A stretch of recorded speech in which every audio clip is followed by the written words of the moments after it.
అందరికీ నమస్కారం. ఈరోజు మనం ఒక ప్రత్యేకమైన అంశం గురించి మాట్లాడుకోబోతున్నాం. ఇప్పుడు ఏంటంటే గత 3-4 రోజుల నుంచి ఒక వ్యూహకర్త, ఎలక్షన్ వ్యూహకర్త అయినటువంటి పీకే అలియాస్ ప్రశాంత్ కిషోర్ గురించి బాగా హాట్ టాపిక్గా ఇండియా మొత్తం మాట్లాడుకుంటూ ఉంటారు. అంటే మేబీ ఎక్కువగా ఆంధ్రప్రదేశ్లో ఎక్కువ మాట్లాడుకుంటున్నారు. ఎందుకంటే ప్రశాంత్ కిషోర్ ఇతను ఒక ఎలక్షన్ వ్యూహకర్త మాత్రమే. వ్యూహం రచించడం అనేది అందరికీ సాధ్యపడకపోవచ్చు, కానీ వ్యూహం రచించినంత మాత్రాన ప్రతిదీ సక్సెస్ అవుద్దని ఏ డిక్షనరీలో లేదు.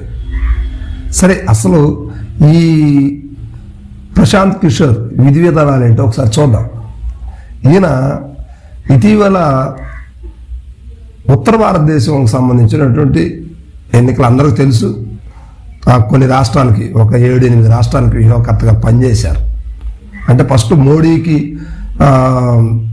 అవకాశం కల్పించి మోడీని ఇతను ఏదో అతను ప్రధాన సీట్లో కూర్చోబెట్టినట్టుగా అంత ఫీల్ అయ్యి చేశారు. కానీ యాక్చువల్గా మోడీ దేనివల్ల ఎక్కింది?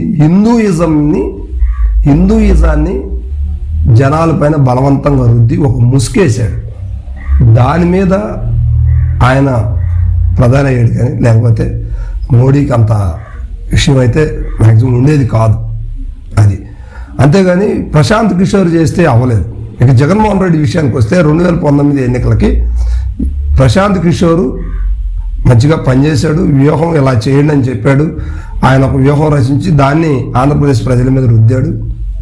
అయితే ఆయన వ్యూహం చేశాడు, కానీ పాదయాత్ర చేయకుండా జగన్మోహన్ రెడ్డికి అన్ని సీట్లు వస్తాయా? ప్రతి సమస్యను తెలుసుకోకుండా జగన్మోహన్ రెడ్డికి అంత మెజారిటీ వచ్చిందంటారు? ఇవేమీ లేకుండా ఆయన అన్ని రోజులు అన్ని కిలోమీటర్లు తిరగకుండానే సీఎం అయ్యాడా? సరే, ఇప్పుడు ఎందుకు చేయలేకపోతున్నాడు? మరి టీడీపీని కూడా తీసుకొని చేయొచ్చు కదా.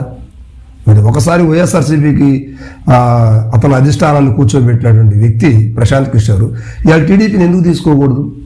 టీడీపీతో ఊరక మాట్లాడి అక్కడ ఢిల్లీ నుంచి ఫ్లైట్ ఎక్కేసి బీహార్ దిగి బీహార్ నుంచి విజయవాడ నుంచి మళ్ళీ ఢిల్లీకి ఇట్లా మాట్లాడుకోవాల్సిన అవసరం ఏముంది? యాక్చువల్గా వచ్చి నేను ఇట్లా చేస్తాను, మరి నా చేతికి అప్పచెప్పండి అని చెప్పేసి అనాలి కదా. అదేం అంటలేదు. ఊరక పక్క నుండి బండలు వేసినట్టు, రాళ్ళు వేసినట్టు ఏదో 2 మాటలు చెప్పాలి కాబట్టి చెప్పుకుంటూ వెళ్ళిపోతున్నాడు. అది ఎంతవరకు కరెక్ట్? ఆయన వ్యూహం ఏం ఫలించట్లేదు, ఎక్కడ ఏం ఫలించట్లేదు. ఎందుకంటే జనాలు ఎడ్యుకేట్ అయ్యారు. గత 5 సంవత్సరాల క్రితం జనాలు కొంచెం అభివృద్ధి చెందుంటే ఎన్నికల పరంగా గత 10 సంవత్సరాల క్రితం కొంచెం వెనకబడతాను ఉన్నారు. ఇప్పుడు 2024 ఇంకా ఫుల్గా యాక్టివ్ అయ్యారు. సోషల్ మీడియాలు పెరిగిపోయినాయి. ప్రతి ఒక్కళ్ళకి జనాల ఆలోచన ఏంటి, విధి విధానాలు ఏంటి, ఎన్నికలు అంటే ఏంటి, ఓటు అంటే ఏందనేది ఇప్పుడు మ్యాక్సిమం 99% పూర్తిగా అవగాహనలోకి వచ్చేసారు. ఏది అన్ఎడ్యుకేటెడ్ పీపుల్స్ కూడా. సో అంతేగాని ఇక్కడ ఆయన ప్రశాంత్ కిషోర్ ఏదో ఇది చేయాల్సిన అవసరం లేదు. కాంగ్రెస్ పార్టీకి చేయాలనుకున్నారు, అది కుదరలేదు. మళ్ళీ తర్వాత పలు పార్టీలకి చేశాడు, ఎక్కడ కూడా సక్సెస్ అవ్వలేదు. అది కరెక్ట్ పని అయితే కాదు. ఎందుకంటే ఆయనకు అంత విషయం అయితే లేదు. అది ఎవరికైనా ఒక వ్యూహం ఒకసారి సక్సెస్ అవుతుంది, దాని ద్వారా పేరు వస్తుంది. అట్లా పేరు సంపాదించుకున్నాడు. దాన్ని అడ్డం పెట్టుకొని ఎవరో ఒకరి మీద బండలు వేస్తూ ఉంటారు. సో ప్రశాంత్ కిషోర్కి ఎన్నికల వ్యూహం అంటే ఆయనకన్నా ఎక్కువ చేసేవాళ్ళు ఉన్నారు. కాబట్టి అతను ముందొచ్చి పబ్లిసిటీ అయ్యాడు అంతే. అందుకని చాలామంది ఉన్నారు, చాలా సీనియర్ జర్నలిస్టులు ఉన్నారు, చాలామంది చెప్పాడు. ప్రశాంత్ కిషోర్ చెప్పిన దానికన్నా ఎక్కువ చెప్పినటువంటి వాళ్ళు ఉన్నారు. అదే సక్సెస్ అయింది. ఆయన చెప్పిందే సక్సెస్ ఏం కాలేదు. సో ప్రశాంత్ కిషోర్ని అంత ఇదిగా చేయాల్సినంత అవసరం ఆంధ్రప్రదేశ్ ప్రజలకు కానీ నాయకులకు కానీ అవసరం లేదు. చంద్రబాబు నాయుడు గారు, మరి ఆయన దగ్గర అంత స్టఫ్ ఉంటే చంద్రబాబు నాయుడు గారు ఇచ్చి ఆయన చేయించాలి కదా. మరి ఎందుకు పక్కదారులని పక్కన మాటలు చెప్పడం ఎందుకు? సో ఇదంతా ట్రాష్ అనమాట. ఇది ఆంధ్రప్రదేశ్ ప్రజలకి ఎవరు ఏందనేది తెలుసు.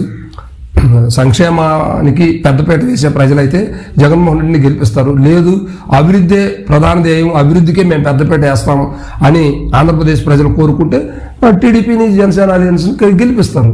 అంటే అక్కడ పెద్ద విషయమే ఉంది. ఆయన ఏదో బీహార్ నుంచి చెప్పుకోవాల్సినంత అవసరం లేదు. ఇక్కడ చాలా తెలివిగా ఉన్నారు, అంత చదువుకున్న వాళ్ళు ఉన్నారు, ఎడ్యుకేట్ అయిన వాళ్ళు ఉన్నారు. ఓకే.